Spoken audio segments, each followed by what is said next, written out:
నుంచి మీరు శరీరపరంగా ఈ లోకం నుండి కాకపోయినా ఆత్మపరంగా ఈ లోకానికి వేరైన వారిగా నడుచుకోవాలని ఆశపడుతూ ఉన్నాను.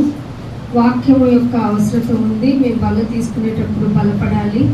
వాక్యాన్ని జాగ్రత్తగా వింటే తప్ప మేము బలలో చేతులు వేయలేము అన్న వాళ్ళు ప్రతి ఒక్కరూ వచ్చి మీరు వాక్యాన్ని జాగ్రత్తగా వినాలని మనవి. ఆశలను లోకపరంగా సిలువ వేయాలి. సిలువ వేయవలసిన ప్రతి దానిని ఊరికనే ఉప్పొంగ చేసుకుంటూ ఏది ప్రాముఖ్యతో తెలుసుకోకుండా మీ జీవితాలను మీ ఇష్టానుసారంగా నడిపించుకుంటూ మీ హృదయం సంతోషించిన కొలది మీరు సంతోషపెట్టి ఇక్కడికి వచ్చి చక్కగా పెదవుల స్తుతి ఆరాధన మీరు చేసి బలలో చేతులు వేస్తే మీరు అపరాధులే, మామూలు అపరాధులు కాదు, రక్తాపరాధులు. ఈ రక్తము మీ మీదకి మీ పిల్లల మీదకి రాకుండా చూసుకోవాలి. మాకు పిల్లలు ఎక్కడ ఉన్నారు అనకండి, ఉన్నారు. సో మీ జీవితంలో మీరు ప్రవర్తించే విధానం ఏ విధంగా ఉందో సరిచూసుకోవటానికి ఒక విధానము అయితే ఈ దినము నీకు ఇవ్వబడింది. మేబీ నువ్వేమన్నా మార్చుకోవాల్సిన పరిస్థితులు ఉన్నాయేమో, మేబీ నువ్వేమన్నా బలపడాల్సినవి ఇంకా ఉన్నాయేమో, నీ బలహీనతల్లో ఆయన బలపరచడానికి నేను ఇక్కడికి రప్పించారేమో, నువ్వు బలవంతుడు అని విర్రవీగుతుంటే ఆ యొక్క దుష్ట హృదయం నుండి నిన్ను విడిపించడానికి, వాక్యముతో నిన్ను పలకరించడానికి, వాక్యముతో నిన్ను హెచ్చరించడానికి, వాక్యమే నీకు ఆధారమని నీకు బుద్ధి కలిగేలా చేయడానికి ఆయన ఇచ్చిన ఈ చక్కటి అవకాశాన్ని సద్వినియోగం చేసుకోవాలి. అందుకే ఈ దినము ఏర్పాటు చేయబడిన దినం. ఏ దినము? వివాహం చేయడానికి ఏర్పరచబడిన దినం, ఏర్పాటు చేయబడిన దినమా? ప్రతి దినము మన కొరకు ఏర్పాటు చేయబడిన దినం. దానిలో ఆ దినంలో మనం ప్రవర్తించాలంటే ముందు గాలి, నీరు, అన్నం, వస్త్రం ఇవన్నీ ఉండాలి. అవన్నీ ఇచ్చాడా లేదా? ఉన్నాయి కాబట్టి ఇక్కడ ఉన్నాం, అవునా కదా? అవన్నీ ఇచ్చాడు, ఇంక్లూడింగ్ ఆరోగ్యం. ఆరోగ్యం ఇవ్వకుండా మనం పడకల మీద ఉన్నాం అనుకోండి, మనం ఇక్కడ మాట వినిపిస్తున్నప్పుడు ఏమనిపిస్తుంది అంటే త్వరగా వెళ్ళి నేను కోలుకొని ఆయన మాటలు వినేస్తే సరిపోతుంది అనుకుంటాం. పూర్తి ఆరోగ్యాన్ని ఇచ్చిన తర్వాత కాళ్ళు చేతులు కదులుతూ ఆహారం జీర్ణం అవుతూ శక్తిని వచ్చి అంతా బాగుందన్నప్పుడు ఏమవుతుందో తెలిసిన శరీరం బద్దకిస్తుంది, శరీరం నిర్లక్ష్యాన్ని చూపిస్తుంది. శరీరం ఏమంటదంటే ఇవాళ వెళ్ళకపోతే ఏం పోయింది, అసలే చాలా రోజుల తర్వాత రికవరీ అయ్యాము అనిపిస్తుంది. అర్థమవుతుంది? సో శరీరం బాగా డేంజర్ అండి. దాన్ని దేవుడు దేనితో పోల్చేది? ఇది వేస్ట్. ఏమని చెప్పాడు? వేస్ట్, నిష్ప్రయోజనమైన దీనికోసం మన ప్రాకులాటను ప్రక్కన పెట్టి ఏది అయితే నిన్ను నిత్య జీవితానికి తీసుకువెళ్తుందో, ఏదైతే మరణించింది, మరణము నిన్ను వేరు చేసేసి నిన్ను తీసుకెళ్లి దేవుని ఎదుటకు నిలబెట్టేది ఏదైతే ఉందో అది నీ ఆత్మ. ఆ ఆత్మకి ఏం కావాలో ఆత్మ ఘోషను నువ్వు వినకుండా శరీరపు యొక్క ఆలోచనలు, శరీరపు యొక్క మాటలు, శరీరమే నీవనుకొని నిన్ను భ్రమపరిచే ప్రతి పరిస్థితిని జాగ్రత్తగా ఆలకించకపోతే నా మాటలు వినపడవు, సరిగ్గా అర్థం కావు, త్వరగా ముగించేస్తే బాగుండు అనిపిస్తుంది. ఒకవేళ నీకు అర్థమై ఉంటే, అర్థం అవుతూ ఉంటే దేవా నాతో ఇంకా మాట్లాడు, విపులపరిచి మాట్లాడండి. నేను అజ్ఞానులము, అగోచరులము, అంటే గోచరము తెలియని వాళ్ళము, విషయము తెలియని వాళ్ళము. సో నీలో నువ్వు మననం చేసుకుంటూ ఆయన్ని అంగీకరిస్తూ నీ మనస్సుని సమ్మతిపరచుకునేలాగా. దేన్ని సమ్మతిపరచుకోవాలి? అప్పుడు ఆటోమేటిక్గా బాడీ సమ్మతించుకుంటుంది. ఏ బలహీనతని బయట పెట్టదు. బలహీనపడిన నువ్వు ఊరుకో అని చెప్పగలిగేటువంటి, నీతో నువ్వు మాట్లాడగలిగేటి ఫెయిత్ స్కిల్స్ అంటారు వీటిని కనుక నువ్వు కనుక చూపించకపోతే ఎంత బోరింగ్ తెలుసా ఇక్కడ ఉండటం. కూర్చొని వినడం ఎవ్వరికి ఇష్టం ఉండదు, వినిపించడం వినేవాడు. అందుకే వచ్చాయి కదా సామెతలు, వినేవాడు ఉంటే ఎవరు తెలుగులో ఎవరిలో ఏదో అనదర్ లాంగ్వేజ్లో చెప్తారట. సో వినేవారిని చులకనగా చూసే స్వభావం బయట లోకల్లో ఉంది కదా. లోకల్ నుంచి వచ్చిన వాళ్ళం కదా, మనం కూడా చెప్పేవాళ్ళది ఏముందిలే అనుకుంటాం. కానీ వినే వాళ్ళకన్నా చెప్పేవాళ్ళు ఎక్కువ శ్రమ పడతారు అన్నదానికి ఎగ్జాంపుల్ మీరు కూర్చొని ఉన్నారు, నేను నుంచొని ఉన్నాను. సో కూర్చొని వినటం కష్టమేమి కాదు, నుంచొని చెప్పడమే కష్టం. ఇది లోకపరంగా ఏదైనా స్కిల్స్ ఉంటే చెప్పొచ్చేమో, కానీ దేవుని పరంగా వచ్చేటప్పటికి ఆయన ఆత్మ నడిపింపు కనుక నీకు లేకపోతే చెప్పేస్తున్నా నేనేం చెప్తున్నానో మీకు అర్థం కాదు. నిలవబడి చెప్తున్నా నేను డ్రామాటికల్ వర్డింగ్ అంతా యూజ్ చేసి మిమ్మల్ని భ్రమపరిచేటువంటి ఆత్మలోనికి తీసుకువెళ్ళే ఛాన్సెస్ ఉన్నాయి. సో ఇక్కడికి వచ్చి పైగా మనం దేనికి సిద్ధపడుతున్నాం? కమ్యూనియన్ టేబుల్కి మనం ప్రభు రాత్రి భోజనానికి సిద్ధపడుతున్నాం అంటే ధైర్యంగా మనం ఆరాధనలో మనమే ఒప్పేసుకున్నాం.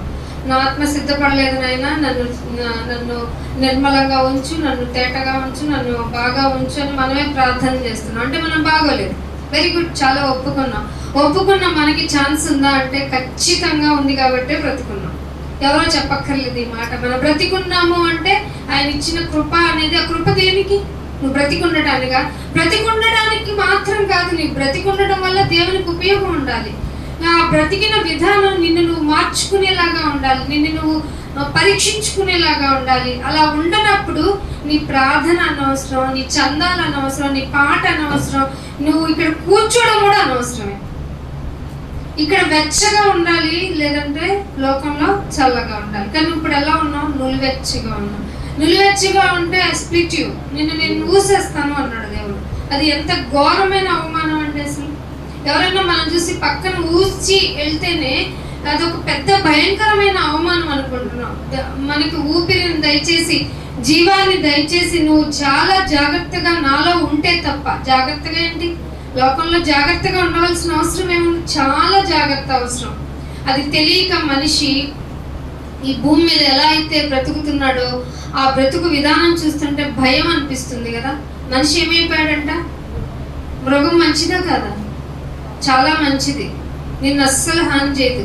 కాకపోతే ఎప్పుడైతే మనిషి వల్ల జంతువుకి హాని ఉందని తెలిసిందో అది ఎదురు తిరిగింది. అంతవరకు అన్ని సాధు జంతువులే. ఆదామే పేర్లు పెట్టారు. పులి అని ఎవరు పెట్టారు పేరు? దాని యొక్క డేర్నెస్ ని చూసి ఆదామే పెట్టారు. వాటికి అన్నిటికీ పేర్లు పెట్టు అని పని అప్పగించింది ఎవరు? దేవుడే అప్పగించాడు. మొదటి అధ్యాయంలో పిల్లిని చూసి నువ్వు చూడటానికి గంభీరంగా కనపడుతున్నావు కానీ నీ యాటిట్యూడ్ అంతా పిల్లే తల్లి అని గమనించింది, పేరు పెట్టింది ఆదాము గారు. అంత స్కిల్డ్ ఉన్న పర్సనాలిటీ అవమ్మ పక్కనే ఉన్న ఫ్రూట్ని తినకూడదు. జస్ట్ తింటే ఏమైందండి? ఏమీ అవ్వదు. ఆజ్ఞ అది, తినకూడదు. నేను చెప్పాను రా, నువ్వు ఎందుకు చేసావు? అమ్మ బయటకు వెళ్ళొస్తాను, నా ఫ్రెండ్స్తో వెళ్ళొస్తాను, వద్దు వెళ్ళొద్దు అనేది ఆజ్ఞ. అయినా వెళ్ళాడు బిడ్డ. ఏం చేస్తుంది తల్లి? నేను చెప్పిన మాట నువ్వు ఎందుకు వినలేదు? ఏం అధికారం ఉందనమ్మా నువ్వు నన్ను అలా అనటానికి? అనగలరా? అనే రైట్స్ ఉన్నాయో బిడ్డలకి? అస్సలు లేవు, ఉండకూడదు. ఎందుకని? తల్లి నీకు కావాల్సినవన్నీ ఇస్తుంది, తండ్రి నీకు చేయాల్సినవన్నీ నీకు ఉచితంగా, తను కష్టపడి నీకు ఉచితంగా అన్నీ ఇస్తున్నప్పుడు వాళ్ళకి అధికారం ఉంటుంది. అలాంటి ఆ తల్లిదండ్రుల్ని ఇంకా 4 fathers దగ్గర నుంచి మొట్టమొదటి మానవుడి దగ్గరికి వెళ్ళిపోతే మనిషికి ప్రతిదీ ఇచ్చింది ఎవరు? దేవుడే. మరి ఇది గ్రహించకుండా ప్రతిదీ నాకు ఆంక్షలు ఉన్నాయి అని అంటే నీకు జీవితం ఎలా ఉంటుందంటే ఆయన మాట వినటం నీకు కష్టంగా ఉంటుంది. దేవుడు ఏం చెప్పాడంటే నా ఆజ్ఞలు నీకు భారమైనవి కావు. ఏమంట? భారమైనవి కావు. కానీ నీకు ఎందుకు భారం అనిపిస్తున్నాయి అంటే నీకు ఇష్టం లేదు కనుక. ఇష్టమైన పనిని కష్టమైనా చెయ్యాలనుకుంటాం, అవునా కదా?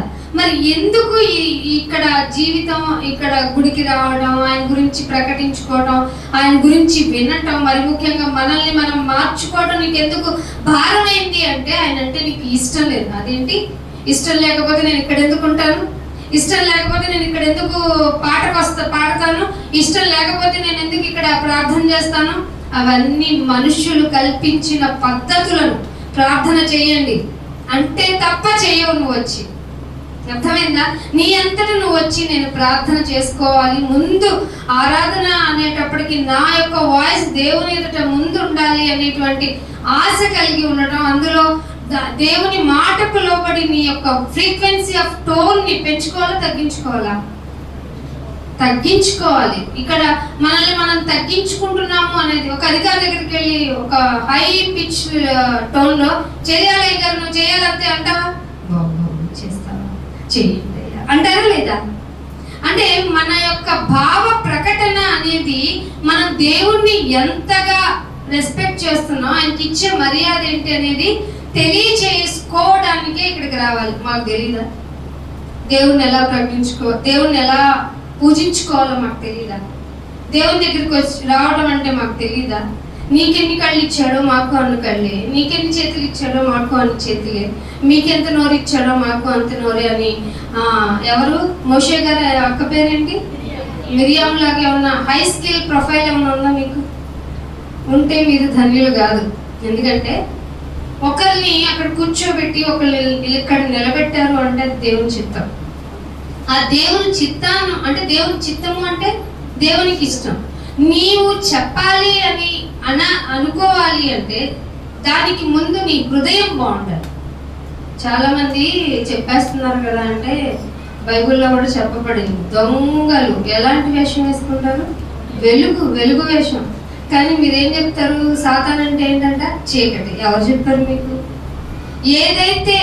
ఏదైతే ప్రాబ్లం అని మనకి తెలియాలో దాన్ని తెలియచేయనీయకుండా అసలు ప్రాబ్లమే కాని దానిని ప్రాబ్లం, అది మామూలు ప్రాబ్లం కాదు, హెవీ ప్రాబ్లం, దీనివల్ల నీకు ప్రాణ నష్టం కూడా జరుగుతుందని నిన్ను భ్రమపరిచి నిత్యము నిన్ను టెన్షన్లో నెట్టేసి నువ్వు ఎలా అయితే ఉండకూడదో దేవుని దృష్టిలో అలా ఉండటానికి చిత్రీకరించేదే అమ్మ, ఏంజెల్ అమ్మ. ఎవరమ్మా? ఈ యుగ సంబంధమైన మనోదేవత నీ కన్నులకి ఏం చేసింది? గుడ్డితనం. అంటే వింటావు, ఏం చెయ్యవు, వింటావు, ఏమి ఇది చెడ్డదేని గ్రహించలేవు, జస్ట్ వింటా వెళ్తావు, గుడ్డి వాళ్ళలాగా ప్రవర్తిస్తారు. అందుకే పిలవటమే పరిశీలన ఏమని పిలిచాడైనా? ఓ గుడ్డి పరిశీలారా. అర్థమైందా? యేసుప్రభు చిత్తకొట్టింది ఎవరినయ్యా అంటే బాగా మేము నిష్టగా ఉన్నాం, నియమాలు పాటిస్తున్నాం, మా అంత గొప్పోళ్ళు లేరు, మా భక్తి ఎలా ఉందో తెలుసా మీకు, మేము ఎలా ప్రవర్తిస్తామో నీకేం తెలుసు అని వచ్చి సమాజ మందిరంలో వాళ్ళ యొక్క పనులు అంటే వాళ్ళకున్న వాళ్ళ దగ్గరే ఉంటుంది కదా ధర్మశాస్త్రం. సో వాళ్ళ బిహేవియర్ ఆఫ్ యాక్టివిటీ అంటే వాళ్ళు ఎలా ప్రవర్తిస్తున్నారో వాళ్ళకి అది తెలిసిపోతుంది. ఎవరికి తెలుస్తుంది? దేవునికి తెలుస్తుంది. అందుకని యోహాను సువార్త బైబిల్ తీయండి, వాక్యం వినండి, వాక్యాన్ని మనుషుల్లో చొప్పించండి, బల్ల తీసుకుంటున్నప్పుడు అపరాధులుగా ఉండకుండా మిమ్మల్ని మీరు తీర్చిదిద్దుకోండి. యోహాను సువార్త 2వ అధ్యాయము. రాసుకోవాల్సిన వారు రాసుకోవడానికి ప్రయత్నం చేయాలి. రాసుకోమన్నది కూడా బైబిల్, ఆ విషయం మీకు చాలాసార్లు రిమైండ్ చేశాను. 24వ వచనం యోహాను సువార్త 2వ అధ్యాయము 24. ఎవరటైనా అందరినీ ఎరిగినవాడు. ఎవరైనా మీరెవరో నాకు తెలీదు అనలేదు. మీరు గుడికి రాకపోయినా నాకు తెలుసు, గుడికి వచ్చినా నాకు తెలుసు, వచ్చి వెళ్ళిపోతున్నా నాకు తెలుసు, వచ్చి నిలిచున్నా నాకు తెలుసు, ఏం చేసినా నాకు తెలుసు అంటున్నాడు. గనుక ఆయన తన్ను వారి వశము, దేవుడికి చందా ఇస్తే ఆయన నా వశం అయిపోతాడు, నాకు చెప్పిన కోరికను తీర్చేస్తాడు.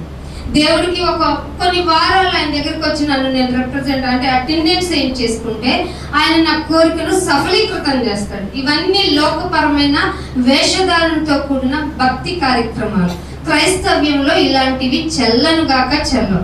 ఇన్ని వారాలు రావాల్సిందని బైబిల్లో ఎక్కడ చెప్పదు, చెప్పబడలేదు కూడా.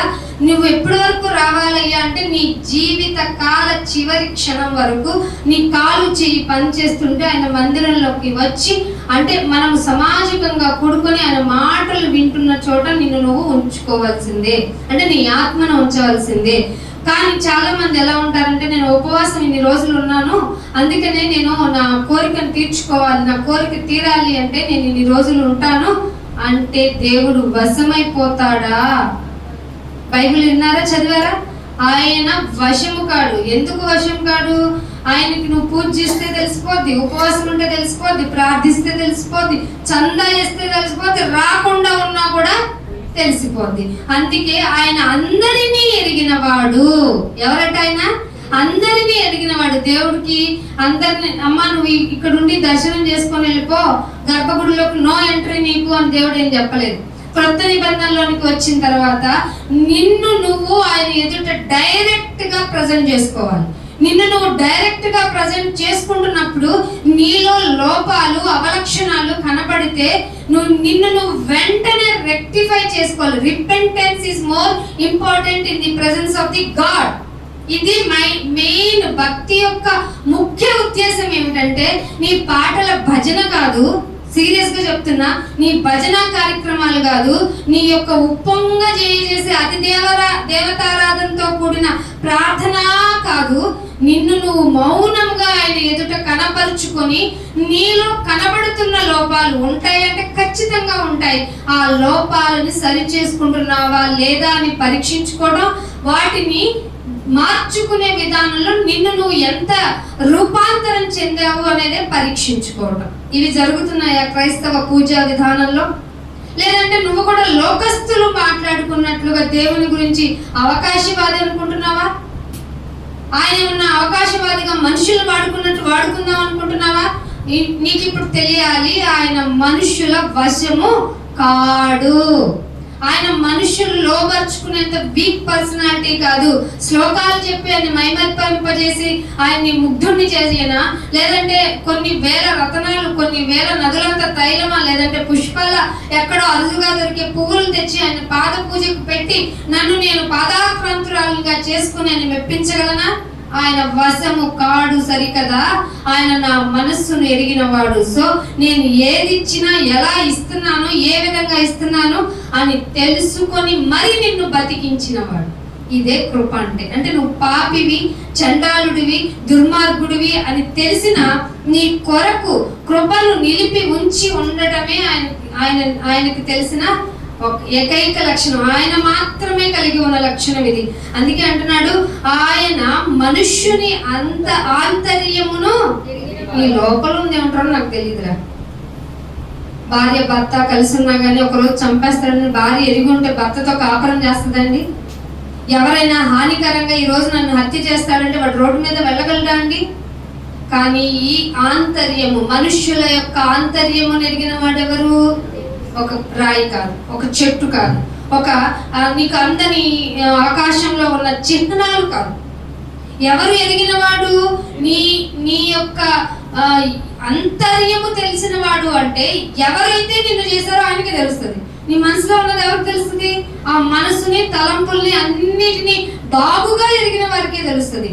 సో నువ్వు చేసే ప్రతి డ్రామాని నువ్వు ఒప్పుకోడు.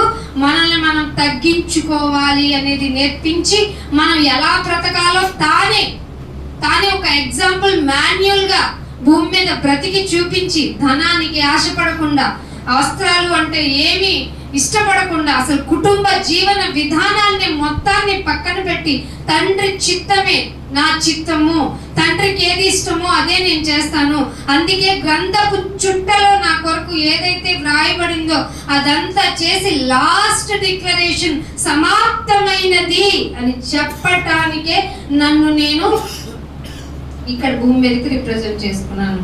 ఆ విధానంలో నేను ఆకలి కొన్నాను, దప్పిక కొన్నాను, నిద్రలేమి కలిగి ఉన్నాను, ఇల్లు లేదు, పిల్లలు లేదు, భార్య లేదు, ఆరోగ్యం లేదు. నేను ఎంతగా సఫర్ అయ్యానంటే నా దేవునికి ఆఫరింగ్ చేసేటప్పుడు నా చెమట రక్త బిందు అయింది. కనీసం చెమట అవుతుందా?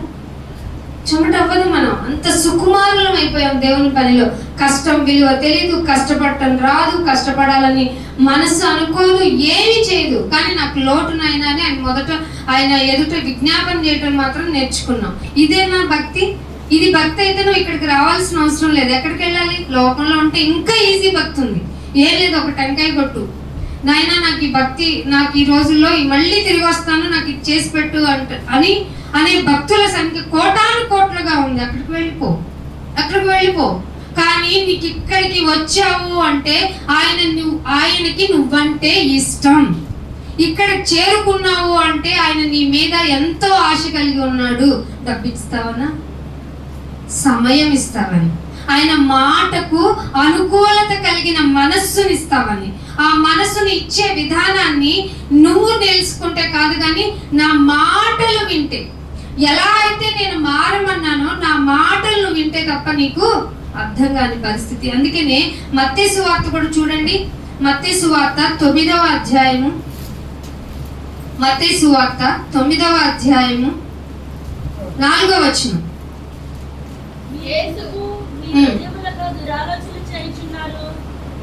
యేసు వారి తలంపులను గ్రహించి, ఇది దేవుడి క్యారెక్టర్ అండి. దేవుడు అంటే ఎలా తెలుసుకోవాలండి అంటే, దేవుడు నేనేం చేస్తున్నాను తెలియకుండా నేను చేసిన తర్వాత తప్పుకి నన్ను శిక్షించడం కాదు దేవ లక్షణం అంటే. ఇక్కడ దేవుడు ఏం చెప్తున్నాడంట, యేసువారు దేవత్వము కలిగిన వారు అనడానికి ఇది ఒక ఎగ్జాంపుల్. దేవుడైన మనుష్యుడు భూమి మీద నడయాడారు అని చెప్పడానికి ఒక తార్కాణం ఏమిటంటే, మనుష్యుల తలంపులు. తలుచుకునేది తలంపు కదా, తలుచుకునేది ఎలా తెలుస్తుందండి, ఎలా విదితం అవుతుందండి, అసలు పాసిబుల్ అవుతుందా? కానీ వారు తలంపులు గ్రహించి, మనుష్యుల యొక్క తలంపులు గ్రహించి మీరెందుకు మీ హృదయములలో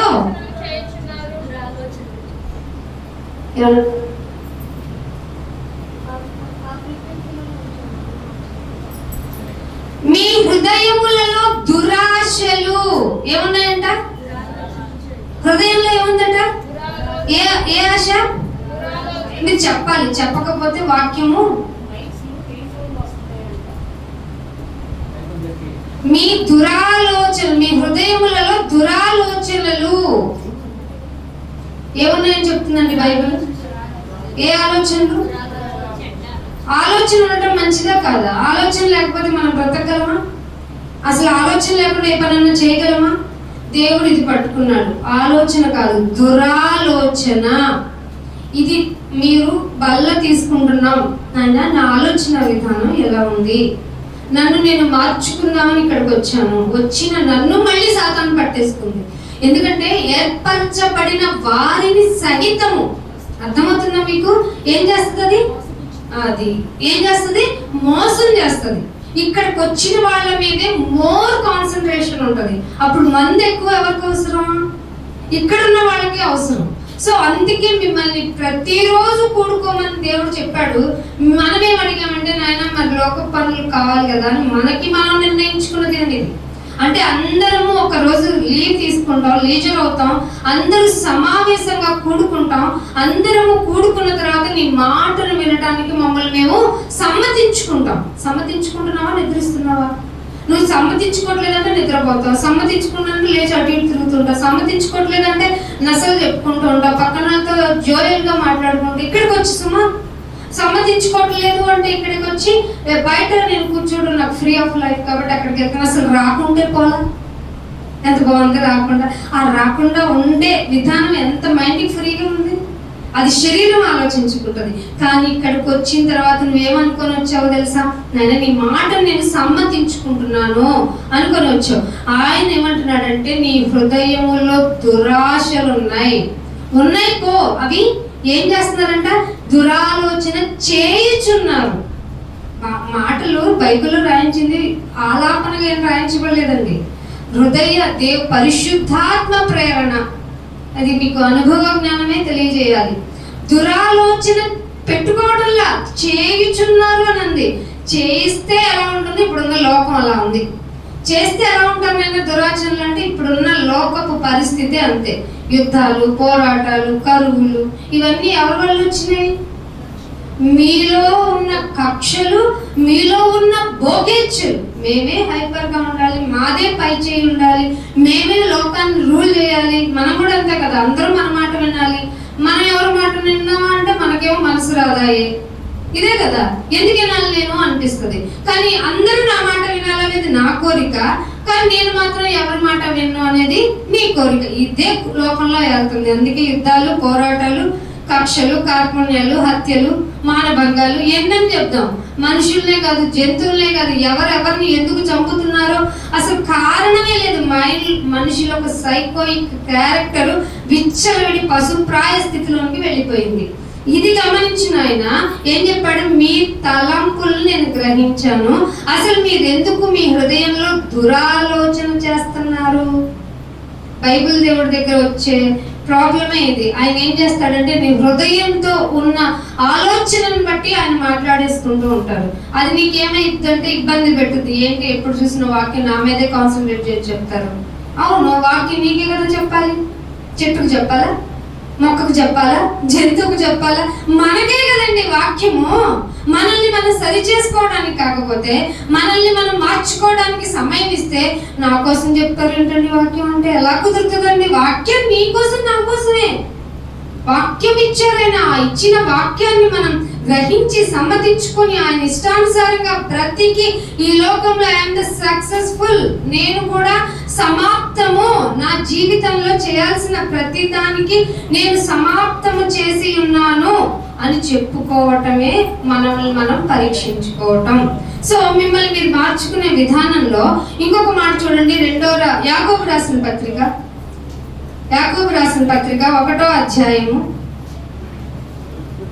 యాకోబు రాసిన పత్రిక 1వ అధ్యాయము 27వ వచనం. తండ్రి అయిన దేవుని ఎదుట పవిత్రమును నిష్కళంకమునైన భక్తి ఎవరి ఎదుటండి? తండ్రి అయిన మనుషులు ఎదుట చేయటం నేర్చుకున్నాం. ఎవరి ఎదుట చేయాలి? తండ్రి అయిన దేవుడు. మీకు అసలు దేవుడు యొక్క రిలేషన్ ఏంటో తెలిసిందా ఇప్పటికీ? దేవుడు ఎవరు అంటే మన తండ్రి. మన తండ్రి అయిన దేవుని ఎదుట, ఆయన ఎదుట నువ్వు ఎలా ప్రవర్తించాలో నేర్చుకోవడానికే ఆదివారం కూడుకోవాలి. అందుకే అంటున్నాడు, తండ్రి అయిన దేవుని ఎదుట ఎలా ఉండాలి? పవిత్రంగా ఉండాలి. పవిత్రంగా ఉన్నామా? పవిత్రంగా అంటే శరీర పరంగా పవిత్రత కోరుకుంటున్నారు ఈ లోకంలో. శరీర పవిత్రత, ఆత్మ పవిత్రంగా ఉంటే శరీర పవిత్రతను కోరుకుంటాం. ఆత్మే దరిద్రంగా ఉందనుకోండి, శరీరాన్ని కూడా పవిత్రంగా ఉంచుకోవాలని అనుకో. కొంతమంది ఉంటారు శరీర పవిత్రతను అతి పవిత్రం చేసేసుకొని ఆత్మలో ఘోరమైన పరిస్థితులు కలిగి ఉంటారు, అదే దురాలోచనలు కలిగి ఉంటారు. అందుకే అంటున్నాడు పవిత్రంగా. దేవునికి ఇష్టమైన పవిత్రత ఏంటి? ఆయన ఇష్టంగా బ్రతకడం, ఆయన కొరకు బ్రతికి చూపించటం. ఏ కష్టమైనా, నష్టమైనా, బాధ, వేదన, ఇవన్నీ నేను వరుసగా చెప్పుకుంటున్నాను. కానీ కష్టం 1 సంవత్సరం రావచ్చు, నష్టం ఇంకొక సంవత్సరం రావచ్చు, వ్యాధి అనేక సంవత్సరాలు ఇబ్బంది పెట్టవచ్చు, బాధ నిన్ను అసలు వదలకపోనవచ్చు. ఇలాంటి పరిస్థితులన్నీ నీకు ఉన్నప్పుడు నువ్వు ఏ విధంగా పవిత్రంగా ఉన్నావు?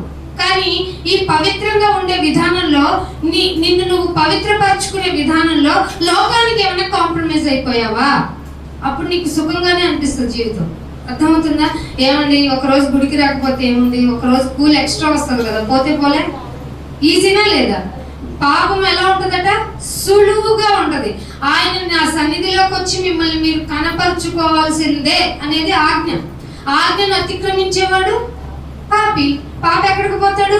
మరణానికి. అలా వెళ్లకుండా ఉండడానికి పవిత్రమైన నిష్కలంకంగా, నాయన ఇదిగో ఇందాక మీరు ఆరాధన చేశారు కదా, ఆ వారం నుండి ఈ వారం వరకు నన్ను తినేయడానికి, తాగడానికి, ఆరోగ్యంగా చక్కగా నా ప్రయాణాలు అన్నిట్లో ఏం చేసావు? ఉంచావు గనుక నీ మాటను నేను కొంతమందికైనా ప్రకటన చేసే సందర్భాన్ని, జ్ఞానాన్ని నాకు ఇచ్చినందుకు అనేది రాలా. ఇంకా పాలు తాగేవారైనా మీరు? పాలు తాగుతూనే ఉంటారు జీవితకాలం అంతా, అది డిసీజ్. ఇంకా నిన్ను 20 ఏళ్ళు వచ్చినా నీకు ఫీడింగ్ ఏంటని ఎవరన్నా అడిగితే నేను ఇంకా పాలే తాగుతానంటే ముద్దుగా ఉంటుందా? ఏమన్నా రోగం ఉందమ్మా పిల్లాడికి అంటాం. అంటే నీకు ఇన్ని సంవత్సరాల క్షేమాభివృద్ధి, మామూలు అభివృద్ధి కాదు, క్షేమాన్ని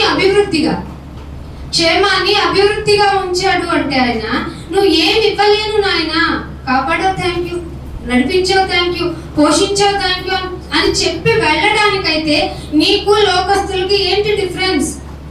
బల్ల తీసుకుంటున్నా, నీకు ఒక డ్యూటీ ఉండింది, అది గ్రహించుకోవాలి. నిష్కలంకమైన భక్తి ఏంటంటే ఏమనుందక్క? దిక్కు లేని వాళ్ళు ఎవరున్నారు? ఇది ఎప్పుడన్నా ఆలోచించావా సంగమా?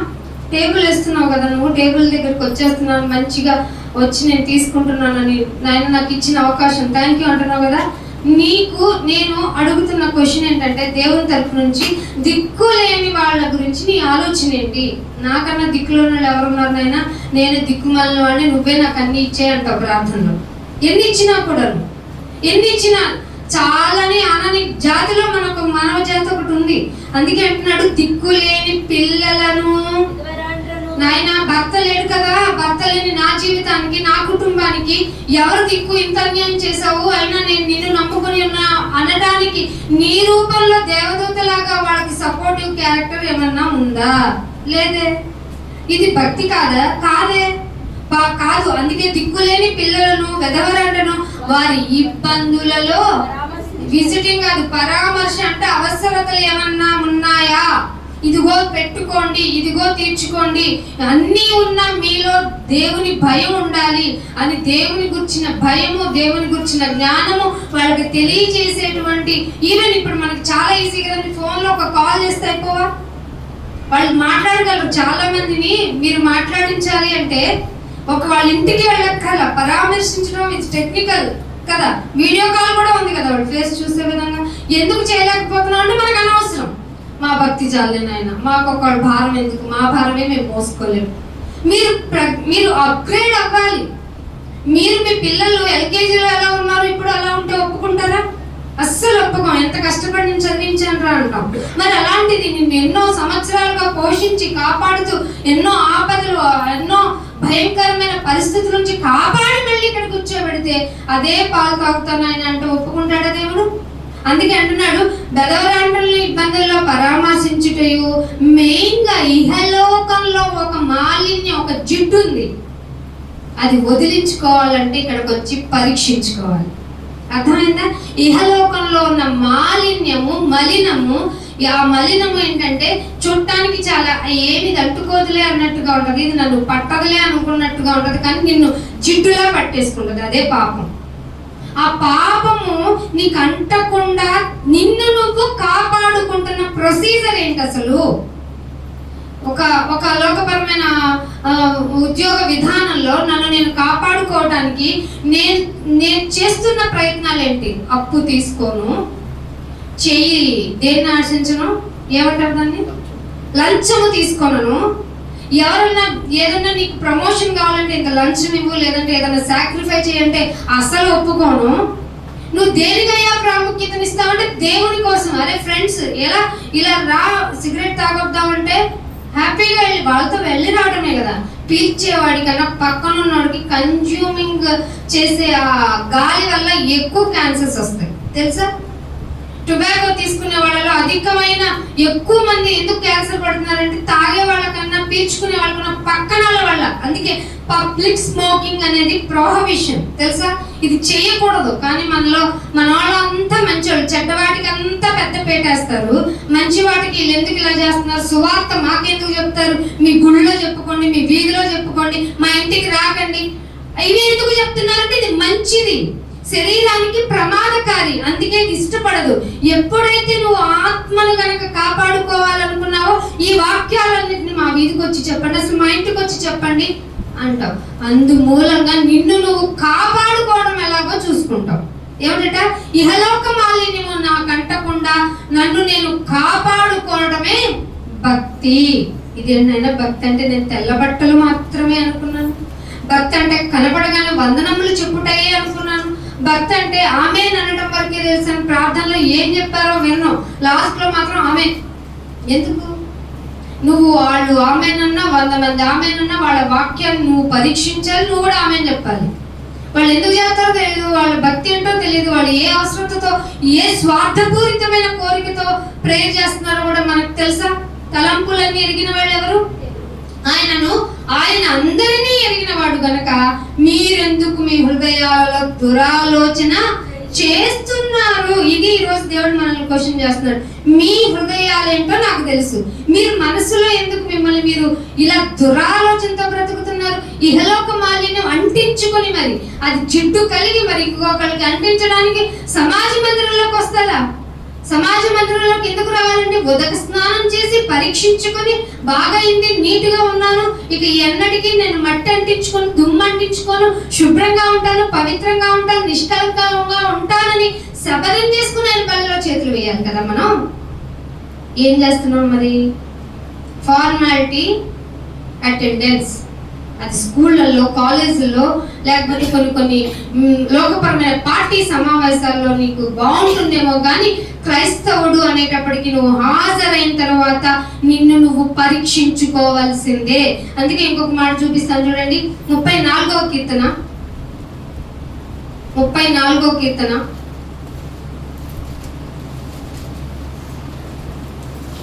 18వ వచనం. విరిగిన హృదయము గలవారికి. ఏ హృదయం అంటండి?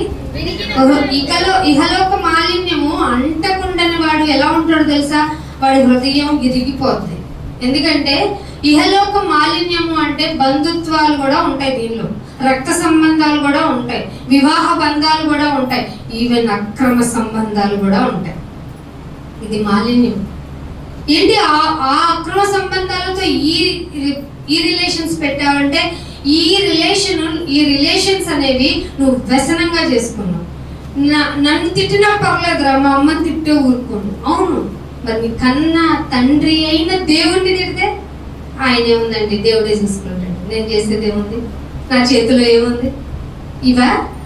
అందుకే అంటున్నాడు 18వ వచనంలో 20 చదవమ్మా. విరిగిందా నలిగిందా నీ హృదయం? ఇక్కడికి వచ్చిన తర్వాత దేవుడు తరపు నుంచి నేను అడుగుతున్నా, విరిగిపోయావా?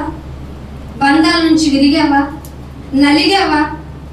ఏదో పాత ఎవరో రైటర్ రాశాడు కదా, నా ప్రేమ పేజీని ఒక డైరీలో ఒక ప్రేమ పేజీ తీస్తాడంట. ఎందుకు అవసరం? అది చించి పడేయాలి కదా.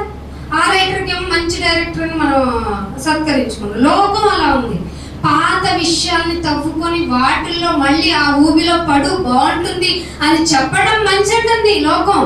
కానీ పాతవి ఏవి నేను జ్ఞాపకం చేసుకొనను నువ్వు చెయ్యొద్దు. ఆయన నేను జ్ఞాపకం చేసుకోను అన్నాడంటే నిత్యం నువ్వు జ్ఞాపకం చేసుకో నీ పాపాల గురించి.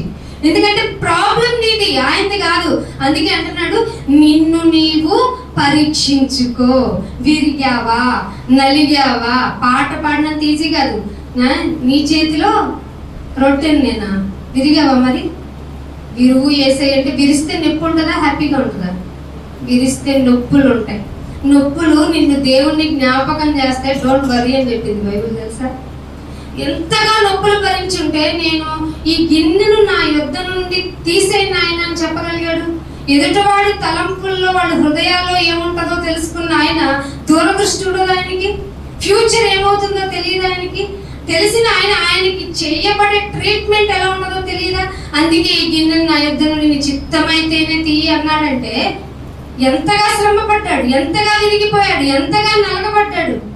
అసలు ఆలోచన లేకుండా విరిచబడ్డాను ఆయన. ఇంట్లోని గొడవలు పడేసుకుంటాం, ఇంట్లో ఒక్కొక్కరిని అసహించుకుంటాం, సణుక్కుంటాం, కొనుక్కుంటాం. అబ్బా నువ్వు ఉండడమే నాకు కష్టం అంటాం, తిట్టుకుంటాం, అసలు మనం చెయ్యింది ఏంటి? ఇక్కడికి రాకముందు చెప్పండి, ఏం చేయలేదు చెప్పండి. ఇవన్నీ నీకు నాకు తెలుసా? ఎవరికి తెలుసు? దేవాది దేవునికి, తలంపులు ఎరిగిన మహాదేవునికి తెలుసు. కనుక ఆయన మీరెందుకు మీ హృదయాల్లో దురాశతో ఇక్కడికి చేరారు? మీరు విరిగారా, నలిగారా? విరిగిన హృదయం గల వారికి ఆయన నేను దగ్గరగా ఉన్నానని తెలుసా నీకు? విరిగిపోయావా, నాకెవరు తోడలేడని అంటావేంటి? విరిగిన నీకు కదా నేను దగ్గరగా ఉంటాను. తర్వాత ఏమంటున్నాడు? నలిగావా లేదా? ఒక్కొక్క మనసుని నలగొట్టడానికి మనుషులు మాట్లాడే పద ప్రయోగం ఎలా ఉంటుందో తెలుసా? కురుకు పండులాగా ఉంటుందట. ఎట్లా ఉంటుంది? ఇంకా పుండు మానదు. క్యాన్సర్ పుండు ఎలా ఉంటుంది? దానికి ఎన్ని ట్రీట్మెంట్ కీమోలు ఇచ్చినా ఒక చిన్న సూక్ష్మజీవి ఉంటే చాలు, అది డే ఆఫ్టర్కి మల్టిప్లై కోటాను కోట్ల చిన్న చిన్న జీవులుగా తయారైపోతుంది. మీకు తెలిసిన భాషలో చెప్తున్నాను. అంత ఒక చిన్న జీవి చాలు, ఒక చిన్న సెల్ చాలు, అది మిమ్మల్ని మొత్తం శరీరాన్ని మళ్ళీ నాశనం చేయడానికి. అంటే నిన్ను నువ్వు బాగు చేసుకోవాలి అంటే ఒక చిన్న అవలక్షణం కూడా నీలో ఉండకూడదు. అందుకే అంటున్నాడు, మరి నలిగిన మనస్సు ఉందా నీకు? విరిగిన హృదయం ఉందా? ఇవి ఉంటే నువ్వు ఏం చేస్తావంటే లోక మాలిన్యం నాకంటకుండా నన్ను నేను పరీక్షించుకుంటాను అంటావు. ఆ పరీక్షించుకునే విధానంలో నలగొట్టేస్తావు. హృదయం నలిగిందంటే శరీరం నలగదా? ఖచ్చితంగా నలుగుతుంది, నలిగి తీరుతుంది. మనస్సు బాగుంటే శరీరం బాగుంటుంది. అదే చెప్పింది, మంచి మనసు, సంతోషం కలిగిన మనసు ఎముకలకి సత్తువ, ఆరోగ్యం. మరి దేవునిలోకి వచ్చినటువంటి ఆ హృదయం, దేవునిలోనే సంతోషించాల్సిన ఆ హృదయం ఆయన కొరకే నలగాల, విరగాల వద్దా? ఒకసారి మీరు బల్ల తీసుకున్నప్పుడు ఆలోచించండి. మీకు ఇవ్వబడిన ఈ దినములో నీకు అన్ని దయచేసి అన్ని సౌకర్యాలు ఇచ్చిన ఆ దేవునికి నీ మనసును ఎలా ఇచ్చావు? పొలిటికల్ గా ఇచ్చావా? పారంపర్య ఆచార ప్రకారంగా దాన్ని ఆయన ముందు పెట్టావా? లేకంటే ఏదో ఇక్కడున్న భక్తి వాతావరణాన్ని బట్టి ఆయనకి సమర్పించావా? ఎందుకంటే లోకంలోకి వెళ్ళిపోయిన తర్వాత మనసు మళ్ళీ మారిపోద్ది కదా. అప్పుడు మన లోకపు మాటలే వచ్చేస్తాయి కదా. ఎవరి భారాన్ని నేనెందుకు మోయాలి అంటావు కదా. నీ భారాన్ని నువ్వు మోసుకోవు, ఇంకా ఎదుటి వాళ్ళ భారాన్ని మోసేటువంటి ఇంకొక తరగతికి నువ్వు ఎలా రాగలుగుతావు? నీది నువ్వే సరి చేసుకోలేవు. ఎదుటి వాళ్ళ లోపం ఉంది, దీన్ని సరి చేసుకోకపోతే చాలా భయంకరమైన శిక్షలోనికి వెళ్తామని చెప్పాలనే హృదయంలో మండాల్సిన మంటని ఎలా ఏర్పాటు చేసుకోగలుగుతావు? అంటే ఎలా నిన్ను నువ్వు ప్రిపేర్ చేసుకుంటూ సిద్ధపడతావు? అందుకే ఇంకొక మాట చూపిస్తాను. ఇర్మియా గ్రంథము 12వ అధ్యాయము, ఇర్మియా గ్రంథము 12వ అధ్యాయము 3వ వచనం. యెహోవా, యెహోవా అంటే అర్థం ఏంటండి? ఉన్నవాడైన దేవుడు. మీ బైబిల్లో యెహోవా అని ఉంది. అసలు అది మన భారతదేశపు చరిత్రకి ఎలా సరిపోతుంది అని మిమ్మల్ని ఎవరన్నా అడిగితే చెప్పాలి. అడిగిన వారికి అభ్యంతరం చెప్పే వాళ్ళందరికీ సమాధానం చెప్పే వాళ్ళలాగా మీ మాటలు ఎలా ఉండాలంట? ఉప్పు వేసినట్టు. ఉప్పు వేసామా లేదా? ఇప్పుడు యెహోవా అంటే అది హీబ్రూ వర్డ్ అండి. తర్జుమా చేస్తే ఉన్నవాడైన దేవుడు అని వస్తుంది. సో ఉన్నవాడైన దేవా, నువ్వు నన్ను ఎరగలేదేంటైనా నేను చేసే నాకు నీకేం తెలియదు అనుకుంటానే. అందుకని నేను ఇక్కడ ఎవరు లేరు, ఈ పని ఇక్కడ కారించేద్దాం. ఎవరు లేరు, ఫోన్లో విచ్చలవిడి వీడియోస్ చూసేద్దాం. ఎవరు లేరు, దేవుడు అంటే భక్తిగా ఇక్కడ నటించేస్తాను. లోకంలోకి వెళ్ళి ఎవరెవరితో నా జీవిత విధానాన్ని నా ఇష్టం వచ్చినట్టు గడిపేస్తాను. చేయొచ్చా? చేయకూడదు కదా. అందుకే దేవుడు ఏమంటున్నాడు? నువ్వు నన్ను ఎరిగి ఉన్నావు, నన్ను చూచి ఉన్నావు. నా హృదయము ఏదట? నేనిచ్చిన బహుమానం కాదు, నేనిచ్చిన ట్రైటిని కాదు, నేనిచ్చిన గొప్ప వస్తువులు తీసుకొచ్చి ఇక్కడ పెట్టడం కాదు. బలిసిన గుర్రాలని, బలిసిన ఏమిటంటే గొర్రెలని, వేలాది నదులంతా తైలాన్ని ఇస్తే ఏంటి లాభం? ఇవ్వవలసిందేంటి? హృదయము. అదే అన్నాడు కదా, వేలాది బలులు అర్పించుట కంటే సమీపించి ఆలోకించడం దేని ద్వారా జరుగుతుంది? హృదయం ద్వారా జరుగుతుంది. ఆ హృదయము నీ పట్ల ఎలా ఉంది? ఇదండి బైబిల్లో.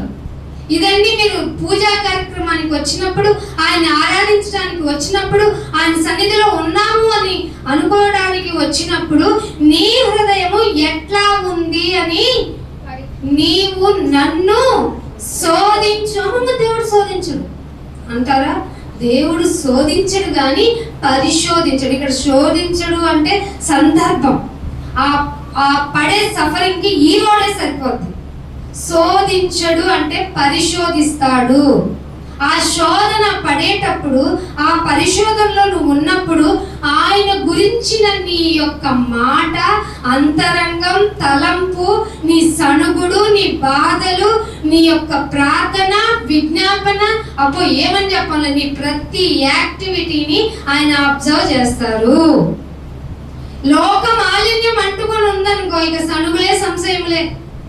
అర్థమైందా? ఏమేమి ఉంటాయి మనలో? సణుగు ఉంటుంది. ఎప్పుడు చూడు పాస్టర్ గారు రమ్మన్నారంటే ఆయన ద్వారా నన్ను దేవుడు ప్రేరేపిస్తున్నాడు. దేవుడే నాతో మాట్లాడుతున్నాడు, నన్ను ఇక్కడ త్వరగా ఉండి నా పనిని చేయమని. నా పనిని నేను ఆయన పిలవక ముందే చేసుకోవాలి. అసలు దేవుడు చెప్పిన మాటని ఆయన చెప్పక ముందే నేను చెయ్యాలి. ఎందుకంటే నేను ప్రార్థించక ముందే నా మనవి ఆయన ఆలకిస్తారు కదా. అందుకే అంటున్నాడు, నీవు నన్ను శోధిస్తున్నావు, కానీ శోధించే టైంకి జనాలంతా ఎలా ఉన్నారో తెలుసా?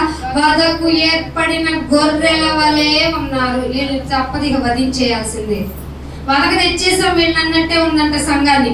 పైగా అంట వధ దినమునకు వారిని ప్రతిష్ఠ చేశాడంట. హృదయాన్ని పరీక్షిస్తే, హృదయాన్ని తలంపుల్ని ఎరిగితే వధకి వీళ్ళని ప్రిపేర్ చేయాల్సిందే. టైం లేదు ఇంకా అని దేవుడు అనుకున్నాడట. మరి మన జీవితం ఇప్పుడు ఆయన ఇచ్చిన ఛాన్స్. ఈ రోజే అనుకూల సమయం. రేపు రేపు నాకు ఉంటుందిలే అనే భరోసా నీకు ఉండొచ్చేమో కానీ దేవుడు నీ లెక్కలు తేల్చమన్నాడు అనేది ప్రతిరోజు రేపటి గురించి అది ఆలోచిస్తుంది. నీవైతే నా గురించి ఆలోచించమన్న ఆయన ఆజ్ఞను పక్కన పెట్టిన మనం, ఆయన జ్ఞాపకం చేసుకోవాల్సిన మనం, మన లోకపరమైన విషయాల్లో మనం కూడా లోకస్తులాగా ఆలోచిస్తే నిన్ను నన్ను ఎక్కడ పడేయాలి? వదలో పడేయాలి. అందుకే ఒక మాట చూపిస్తాను చూడండి. తీతుకు రాసిన పత్రిక 2వ అధ్యాయం, ముగింపుకు దగ్గరలో ఉన్నాను, జాగ్రత్తగా మీ మనసుని వాక్యం వైపే ఉంచండి. తీతుకు రాసిన పత్రిక 2వ అధ్యాయం 11వ వచనం.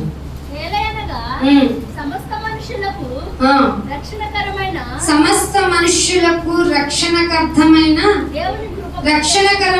దేవుని కృప ప్రత్యక్షమై, నాయన దేవుడు ప్రత్యక్షమైతే చాలు నాయన అని మనుషులందరూ కోరుకున్నారా? అందరి కోరిక ఇదే. చిన్నప్పుడు చాలా మంది దేవుడు ప్రత్యక్షమైతే ఏం కోరుకుంటావు అని అడుగుతాం. మనకు తెలిసి తెలియని అజ్ఞానంతో దేవుడు ప్రత్యక్షమైతే ఆ రోజు ఎగ్జామ్ క్యాన్సిల్ అవ్వాలి, దేవుడు ప్రత్యక్షమైతే నాకు బంగారం ఇచ్చేయాలి, దేవుడు ప్రత్యక్షమైతే ఇది ఇవ్వాలి, అదా. నో, నీకేది కావాలో తెలీదు కాబట్టే దేవుడే అది తెలుసుకొని ఏం చేశాడట? ఏలయనగా సమస్త మనుషులకు రక్షణకరమైన దేవుని కృప ప్రత్యక్షమై మనము భక్తిహీనతను, ఏముందంట మనకి రక్తహీనత ఉంటే ఏమవుతాం? ఒక 2-3 నెలల్లో చచ్చిపోతాం. బ్లడ్ ఎక్కించకపోతే బిలో 4లో ఉన్నాం అనుకో పోతాం.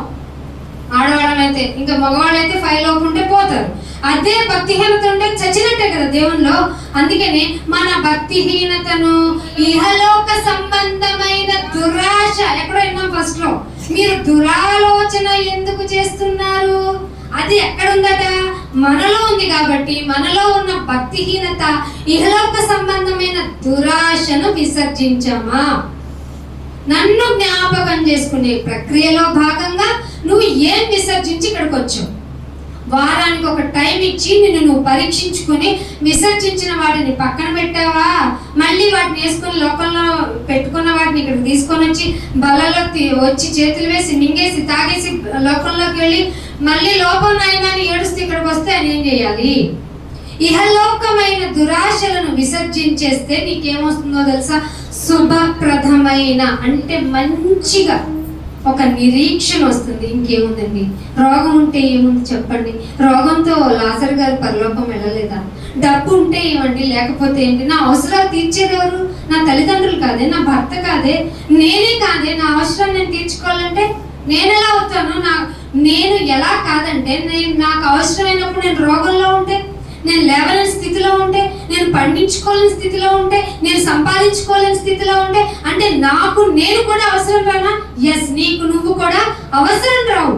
అందుకనే ఏమంటున్నాడంటే, ఈ దురాశలన్నిటినీ, ఈ ఇహలోక సంబంధమైన వాటినన్నిటినీ, పైగా భక్తిహీనతతో కూడిన ఈ వ్యవహారాన్నంతటినీ వదిలేసుకుంటే నీకు శుభప్రదమైన నిరీక్షణ వస్తుంది. ఈ నిరీక్షణ నిన్ను, ఎంత సిగ్గుపడ్డావు? దేవుడు ఏదో చేస్తాడన్నో, పరలోకం అన్నో, ఇదన్నో అదన్నో అనేవన్నా తొట్రపాటును కలగజేస్తుందంట? చేయదంట. ఏం చేస్తుందట? నిరీక్షణ కలగజేస్తుంది. అంటే మహాదేవుడును మన రక్షకుడైన యేసుక్రీస్తు మహిమ యొక్క ప్రత్యక్షత అంటే ఏంటి? రెండవ రాకడలో ఆయన రెండోసారి ప్రత్యక్షత. అంటే ఆ ప్రత్యక్షత మహిమ యొక్క ప్రత్యక్షత గనక మనము ఆ శుభప్రదమైన నిరీక్షణలో ఏం చేస్తామో తెలుసా? ఎదురు చూస్తూ ఉంటాం. దేనికోసం? నా పిల్లల కోసం, పిల్లల చదువులు, వాళ్ళ ఫంక్షన్ల కోసం ఎదురు చూస్తున్నానయ్యా అని చెప్తావా? బల్ల తీసుకుంటున్న వాళ్ళ దగ్గర నుంచి కూడా ఇవే వస్తాయి ఆన్సర్లు. నీ నిరీక్షణ మంచి నిరీక్షణేనా? అసలు శుభప్రదమైన నిరీక్షణతో ఆయన మహిమ ప్రత్యక్షత కొరకు ఎదురు చూడాల్సిన నీవు ఈ లోకంలో అప్పుడు ఎలా ఉంటావో తెలుసా? పిల్లల కోసం, వాళ్ళ భవిష్యత్తుల కోసం, వాళ్ళ భార్య కోసం, భర్త కోసం, అయ్యో బంధువుల కోసం అని ఉండవంట. స్వస్థ బుద్ధితో ఉంటావు. అదే ఉంది చూడండి. స్వస్థ బుద్ధి అంటే మంచిది, అంటే ఆరోగ్యకరమైనది ఎక్కడ ఉంటుంది? స్ప్రౌట్స్ లో ఉంటాయా? ఫ్రూట్స్ లో ఉంటాయా? ఓన్లీ వెజ్ లో ఉంటుందా? శరీరపరమైన ఆహారంలో స్వస్థ బుద్ధి రాదు. చాలా మంది ఏమంటారంటే మీరు నాన్ వెజ్ తింటున్నారు కదండి, అందుకే యానిమల్ లక్షణాలు మీలో ఉంటాయండి. మరి మీరు జంతువులు తినటం లేదు కదా, మొక్కలు తింటున్నారు కదా, హంతకులు మీలో కూడా ఎందుకు బయలుదేరుతున్నారని అన్న వాళ్ళని క్వశ్చన్ చేస్తే అయ్యో మీరు అలా అడగకూడదు, చెప్పింది మాత్రమే వినాలి అంటారు. స్వస్థ బుద్ధి ఎందుకు వస్తుంది అంటే శుభప్రదమైన నిరీక్షణ. ఆ శుభప్రదమైన నిరీక్షణ ఎందుకంటే మహిమతో కూడిన యేసుక్రీస్తు వారి ప్రత్యక్షత కోసం. అందుకు ఈ లోకంలో ఉన్న ప్రతి ఇహలోక దురాశని నేను వదిలేసుకుంటున్నా, విసర్జించేస్తున్నా. ఆ దురాశ జోలికే వెళ్ళను. అసలు నువ్వు దేవుళ్ళలోకి వస్తే ఆశ ఉండదు తెలుసా నీకు? ఈ లోకపరమైన ఆశతో ఉండవు తెలుసా? ఇది చాలున్నాయన, ఇక చాలున్నాయన, ఈ ఇచ్చినంత సంతుష్ట సహితమైన దైవభక్తిలో నన్ను ఉంచునాయన అని ప్రార్థన వస్తుంది. ఇంకా కావాలని కోరుకుంటున్నావంటే ఆశ కప్పుకున్న దురాశ కోరిక నీలో ఉంది. ఆశ పేరుకి, కానీ అది దురాశ. అందుకే అంటున్నాడు భక్తితోను స్వస్థ బుద్ధితోను నీతి ఎక్కడి నుంచి వస్తుంది? ఏ కొట్లో కొంటే వస్తుంది? ఏ పూజలో నువ్వు ఎంత విలువైనది ఇస్తే వస్తుంది? ఇది కాదు, నిన్ను నువ్వు సమర్పించుకుంటే వస్తుంది. నీతితోనూ భక్తితోనూ బ్రతుకుతూ ఉండాలి. బ్రతికావా? అసలు బ్రతుకుతున్నావా? అలా పరీక్షించుకున్నావా? అయితే చేతులు మాకు ఎక్కడా? ఇక్కడ చాలా మంది చేతులు ఎత్తులే అన్నారని చక్కటి అవకాశం తీసుకుంటారండి. ఇంతకంటే దరిద్రం లేదు. ఇక్కడికి వచ్చి ఆయన మాటలు విని నువ్వు బల్లలో చేతులు వేయాలి, తప్పదిక నేను పాపంలోనికి వెళ్ళనని నిర్ణయించుకోకుండా, నేను తప్పు చేశానులే, నేను బాధపడి నేను ఈరోజు తీసుకోలేదు, ఎంత ధైర్యంగా చెప్తారంటే మందిరంలోకి వచ్చి బల్ల తీసుకోకుండా ఉండడమా? నువ్వు రాజ్యానికి అర్హురాలు అసలు ఆలోచించుకున్నావా? ఇక్కడికి వచ్చావంటే నీకు కృప దొరికింది, క్షమించబడ్డావు, నీకు ఆయుష్ వచ్చింది, ఆరోగ్యం వచ్చింది, పరిస్థితులు అనుకూలించాయి, మందిరంలో కడుగు పెట్టావు. ఇక ఈ కృప చాలునైనా మళ్ళీ లోకం వైపు నేను తిరగను అని బల్లో చేతులు వెయ్యాల్సింది పోయి దురాశలు ఇకలోక మాలిన్యం అంటించుకొని దాన్ని వదిలించుకోకుండా ఉదక స్నానంతో ఉన్న నీళ్లను పోసుకోకుండా నిన్ను నువ్వు ఇలాగే ఉంచుకొని నిన్ను నువ్వు ఇలాగే వదకు సిద్ధపరచుకుంటూ హృదయాన్ని పోషించుకుంటున్న నీకు ఆయన మరణ దండన శాసన కరెక్ట్ గా ఉంది. అందుకే మాట చూపిస్తాను చూడండి. హెబ్రీయులకు రాసిన పత్రిక 10వ అధ్యాయము, హెబ్రీయులకు రాసిన పత్రిక 10వ అధ్యాయం చూడండి, 26వ వచనం. 10వ అధ్యాయము మనము సత్యమును గూర్చి అనుభవ జ్ఞానము. ఇది ఎవరికి ఉందండి? నాయనా నీ బలలో చేతులు వేస్తున్నా అంటే అనుభవ జ్ఞానం రాలేదా? బలలో ఎందుకు చేతులు వేస్తున్నావు? ఎందుకు వేస్తున్నావు అంటే ఒకటి లూకాసు వార్త 12వ అధ్యాయము, ఇది ఇట్లా పెట్టి మళ్ళీ గుర్తు చేయండి. లూకాసు వార్త 22వ అధ్యాయము 19వ వచనం చూడండి. లూకాసు వార్త 22వ అధ్యాయం. కృతజ్ఞతాస్తుతులు చెల్లించాలా లేదా? ఫస్ట్ ఇక్కడికి వచ్చాను నాయనా, బతికున్నాను నాయనా, ఇదిగో బల్ల తీసుకోవాలి అనే భయాన్ని నాలో ఉంచావు, ఈ భక్తి నాలో చెదిరిపోకుండా నన్ను కాపాడావు, నా కుటుంబాన్ని కాపాడావు, మేమందరం వచ్చి నీ బలలో చేతులు వేస్తున్నందుకు కృతజ్ఞతలు అని ఎప్పుడు చేసావా? చెయ్యవు. చేస్తే ధన్యుడు. కృతజ్ఞతాస్తుతులు చెల్లించి బాధ్యత ఆయనదే, విరుచుకునే బాధ్యతలు ఆయనదే. కాబట్టి నేను వెళ్ళి తీసుకొని రావడం వరకే అనుకుంటున్నావా? విరిచిన నీవు మనసులో నిన్ను నువ్వు విరుచుకున్నావా? విరుచుకుంటే అప్పుడు ఏమంటావు తెలుసా? ఇది మీ కొరకు ఇవ్వబడిన నా శరీరం. ఎవడైనా ప్రాణం పెడతాడండి? మంచివాడి కొరకు ఎవరైనా ప్రాణం పెడతాడు? నేను మంచిదాన్ని, నా కోసం ప్రాణం ఇచ్చేయండి ఎవరైనా. నేను ఇంకా నిన్ను 100 ఏళ్ళు బ్రతుకుతానంటే ఇస్తారా? ఓ పొమ్మ బతికి బతుకు, లేకపోతే లేదు, నా ప్రాణం నేను ఎందుకు ఇవ్వాలి, నేను బతకొద్దా అంటామా అనమా? ఇది మానవ స్వభావం. కానీ ఇక్కడ ఎందుకంట వారికి ఇచ్చి, ఇది విరిచి మీకిచ్చి, ఇది మీ కొరకు ఇవ్వబడిన. అలా ఎప్పుడన్నా జ్ఞాపకం చేసుకున్నావా? నా కొరకు ఇవ్వబడిందా ఈ శరీరం? ఏం చేశాను నేనైతే? అస్సలు మంచివాడిని కాదు, అస్సలు మంచి నాలో లేదు నాయన. కానీ నేను మరణం పొందాలి, ఆ కొరడా దెబ్బలు నా వీపును కదా చీల్చాలి, ఆ సిలువకు కొట్టాల్సింది నన్ను కదా, ఆ మేకులతో దిగగొట్టవలసింది నన్ను కదా, ఆ రక్తము పొర్లి పారేంతగా హింస పొందాల్సింది నేను కదా. కానీ ఆ హింస అంతా పొందింది ఎవరు? మీ కొరకు ఇవ్వబడిన నా శరీరం. మనం ఇవ్వం, మన ప్రేమ ఇలాంటిది కాదు. మనం రక్తాన్ని ఇవ్వం, ప్రాణం ఎందుకు ఇస్తామండి? అందుకే ఎందుకు కృతజ్ఞతలు చెల్లించాలంటే నా కొరకు ఇవ్వబడిన ఈ శరీరం గురించి నేను కృతజ్ఞతలు చెల్లిస్తున్నాను. ఎందుకంటే నన్ను మీరు జ్ఞాపకం చేసుకోండి, మీ కొరకు నా శరీరం ఇవ్వబడిందనే దాన్ని మీరు జ్ఞాపకం చేసుకోవాలి. నా శరీరం పొడవబడింది ఎందుకు? అయ్యో నా శరీరం పొడవబడింది అని అడవటానికా? చెప్పండి, మీరు చెప్పండి, న్యాయం మాట్లాడుకుందాం.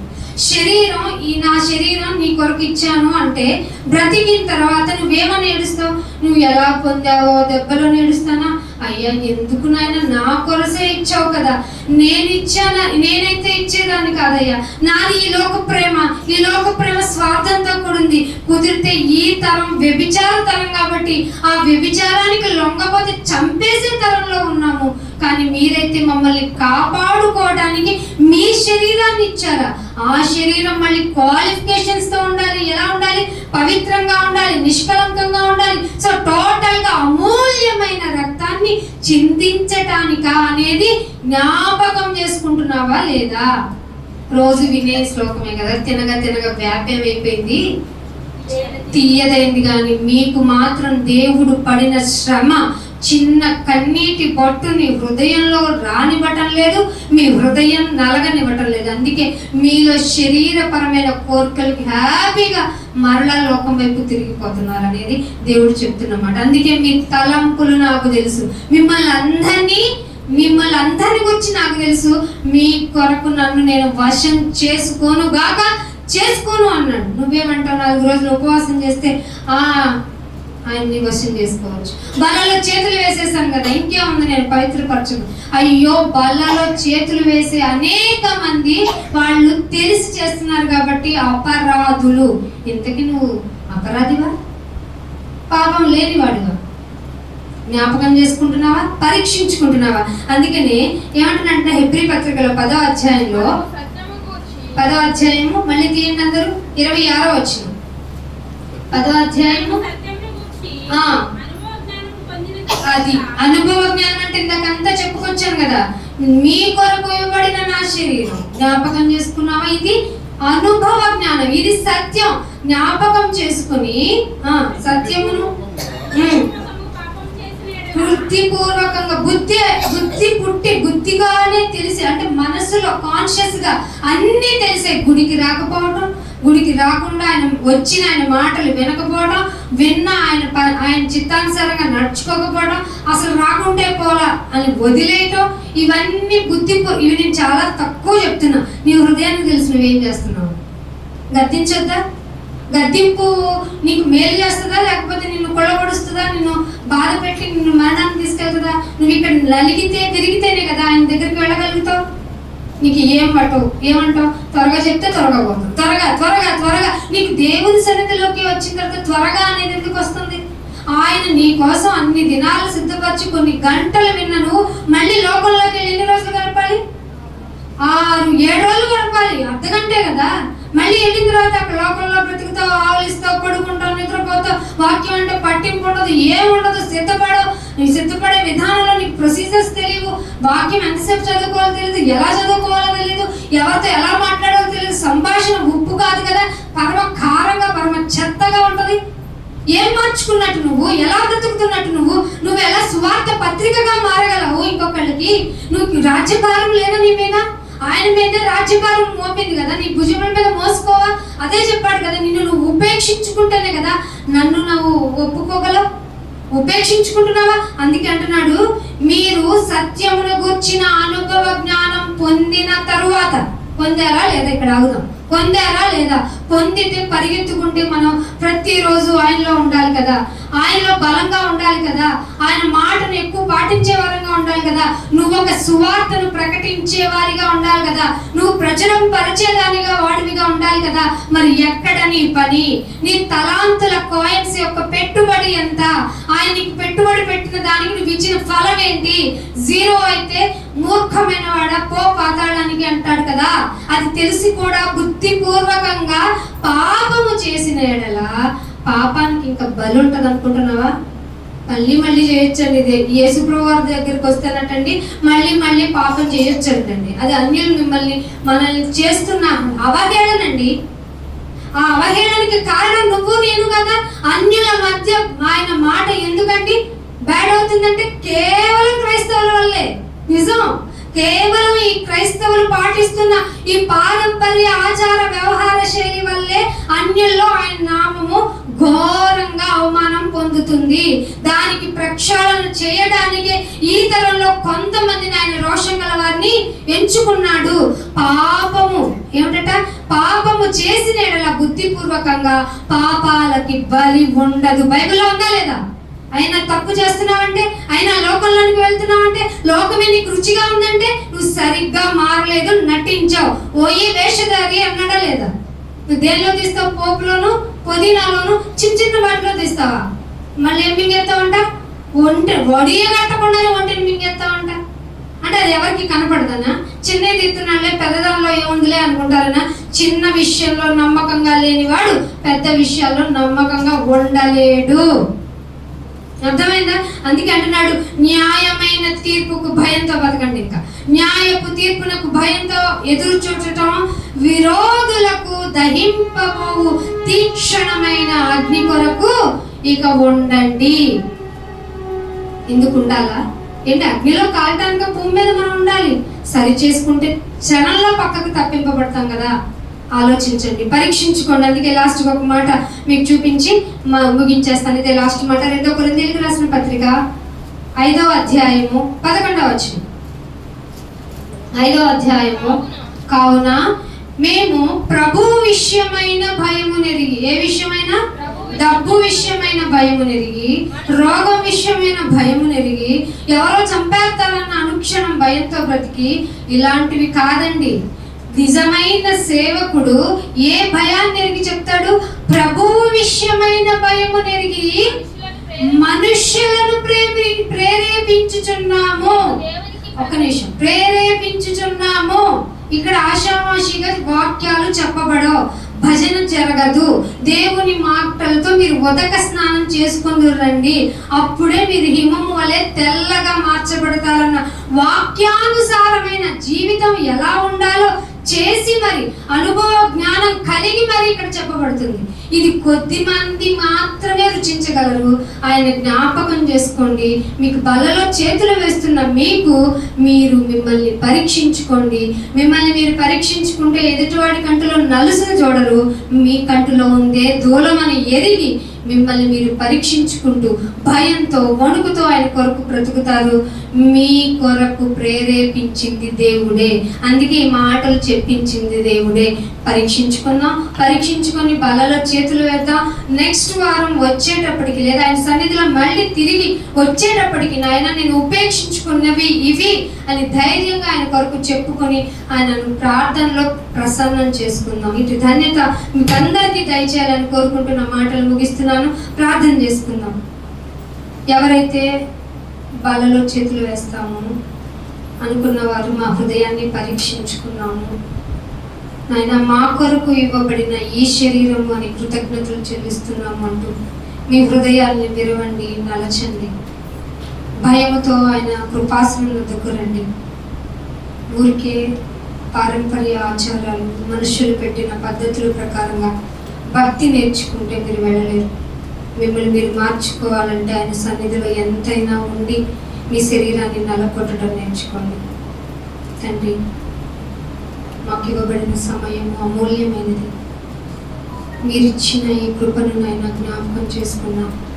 ఇది తీర్చలేనిది. ఎందుకంటే ఈ భూమి మీద ఉన్నప్పుడు మాత్రమే మమ్మల్ని మేము పరీక్షించుకుంటే, నిన్ను జ్ఞాపకం చేసుకుంటే, ఈ బలలో చేతులు వేస్తూ ఉంటే మమ్మల్ని మేము ఉతుక్కున్నట్టే, మమ్మల్ని మేము కడుక్కున్నట్టే మాకు ఇచ్చిన ఈ సమయాన్ని సద్వినియోగం చేసుకుంటాం. లోకపరమైన ఆచారాలను సంఘంలోనికి తెచ్చుకోకుండా వ్యక్తిగతంగా మమ్మల్ని మేము కడుక్కుంటూ పరీక్షించుకుంటూ ఆ పరీక్షలో నెగ్గటానికి మా వంతు ప్రయత్నాలు చేస్తూ అందు నిమిత్తంగా మీ సహాయాన్ని కోరుకుంటూ మా జీవన యాత్రను కొనసాగిస్తాం. ఈ విషయపరంగా ఎన్నో నైనా మేము వదులుకోవాలి. వాటిని వదులుకోకుండా మమ్మల్ని మేమే ఉపేక్షించుకోకుండా మా జీవితాన్ని మీకు ఇవ్వాలనుకుంటున్నాం. అది మీకు నచ్చట్లేదని మాకు అర్థమవుతుంది.